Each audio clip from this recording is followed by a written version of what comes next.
Pagsisikapan pa ng administrasyon ni Pangulong Ferdinand R. Marcos Jr. na itaas ang antas ng ekonomiya sa pamamagitan po ng paglikha ng mga trabaho. Tututukan din ng administrasyon na bawasan ang poverty rate sa bansa pagdating ng 2028. Si Kenneth Pasyente sa report. Sa harap ng pagbuti ng estado ng ekonomiya, muling binigyang diin ni Pangulong Ferdinand R. Marcos Jr. na hindi magpapakakampante ang pamahalaan. Pagkus, patuloy anyang magsisikap ang administrasyon na isulong ang job-generating initiatives upang lalo pang itaas ang antas ng ekonomiya ng Pilipinas. Sa mensahe kasi ng punong ehekutibo, iniangkla niya ang paglago sa 6.3% ng gross domestic product ng bansa nitong second quarter ng taon dahil sa pagtaas ng investment sa Pilipinas maging sa mga proyektong pang-imprastruktura sa ilalim ng Build Better More program ng pamahalaan.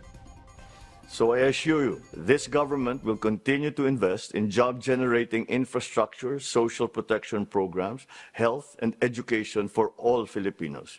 We will not rest on our laurels, but use them to propel us forward into social and economic transformation.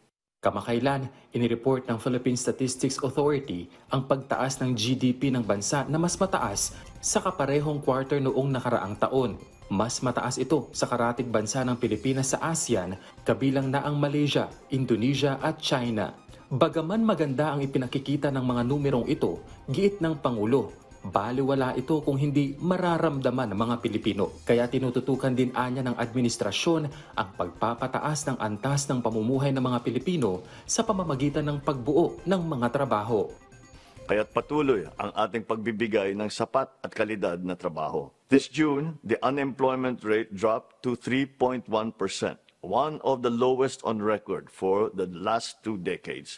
Over 50.3 million Filipinos are now employed, with 63.8% of them in the formal sector. Lalong dumadami ang mga kababayan nating may disente at formal na hanapbuhay at naging bahagi ng middle class. Ang lahat na ito ay patungo sa layunin nating iangat mula sa kahirapan ang bawat Pilipino at abot kamay na natin ito.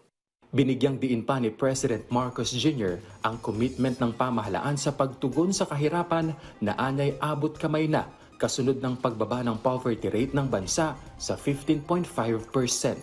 Which means we have lifted 2.5 million Filipinos out of poverty, and only 10.9% of Filipino families remain poor. Our goal is to further reduce this rate to 9% by 2028 and improve the lives of 8 million Filipinos.